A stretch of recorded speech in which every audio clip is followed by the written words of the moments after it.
कानपुर की बर्रा 2 EWS colony में सोमवार देर रात गोद ली हुई बेटी ने प्रेमी संग मिलकर अपने माता पिता की गला रेतकर हत्या कर दी थी।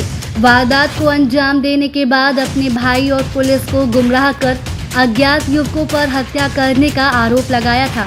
पुलिस ने साक्ष्यों के आधार पर मंगलवार दोपहर उसको हिरासत में लेकर जब पूछताछ की तो देर शाम उसने सच उगल दिया। पुलिस का दावा है कि प्रॉपर्टी हथियाने के लिए माता पिता की हत्या की गई। मूल रूप से सरसोल के प्रेमपुर गांव निवासी मुन्ना लाल उत्तम पत्नी राज देवी अपनी बेटे अनूप और गोद ली हुई बेटी कोमल के साथ बर्रा 2 ईडब्ल्यूएस कॉलोनी में रहते थे। पुलिस के मुताबिक सोमवार रात 1 से 2 बजे के बीच कोमल ने दरवाजा खोलकर अपने प्रेमी रोहित को घर के भीतर दाखिल कराया था और दोनों ने मिलकर मुन्ना लाल और राज देवी को मारा पीटा और फिर गला रेत दिया। कल बर्रा थाना क्षेत्र में जो डबल मर्डर की घटना हुई थी, जिसके अंदर एक बुजुर्ग दंपति को धारदार हथियार से मार दिया गया था।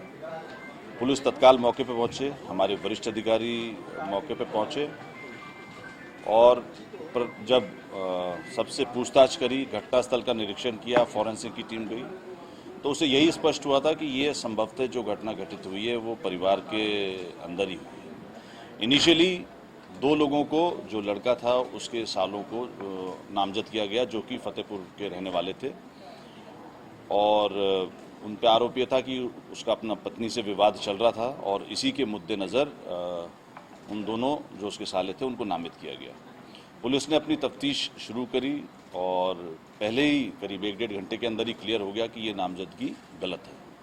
और उसके पश्चात जब फॉरेंसिक की टीम ने उसकी बेटी से, भाई से सब चीज़ों के बारे में पूछताछ करी तो ये चीज़ निकल कर आई कि इस घटना के पीछे जो मृतक हैं उनकी बेटी ही का ही हाथ था। मुख्य रूप से जो निकल कर आया उसके अंदर कि उसने अपने जो उसका एक प्रेमी था रोहित उत्तम, उसको उसने बुलवाया था और इससे पहले जो आया था उससे पहले उसने जूस के अंदर कुछ नशीला पदार्थ मिलाकर अपने भाई को और अपने माता पिता को दे दिया था, तो दोनों बेहोश थे। जब दोनों बेहोश हो गए उसके पश्चात उसने उसको दरवाज़ा खोल के बुला लिया और धारदार हथियार से दोनों की हत्या कर दी। जो लड़का था वो ऊपर छत पे सोया हुआ था। इनिशियली इन लोगों की जो तफ्तीश में आया कि इनकी प्लानिंग थी कि शायद लड़के की भी हत्या कर दे, लेकिन चूंकि बगल की छत जो जुड़ी हुई थी वहाँ पे 3-4 लोग सोए हुए थे, तो ये उन्होंने इस विचार को त्याग दिया और उसको जो नशीला पदार्थ था तो उसके अंदर और नशीला पदार्थ देने की कोशिश की गई, जिससे कि वो उससे जाता। उसमें 2-3 पहलू इसको करने का प्रयास किया गया।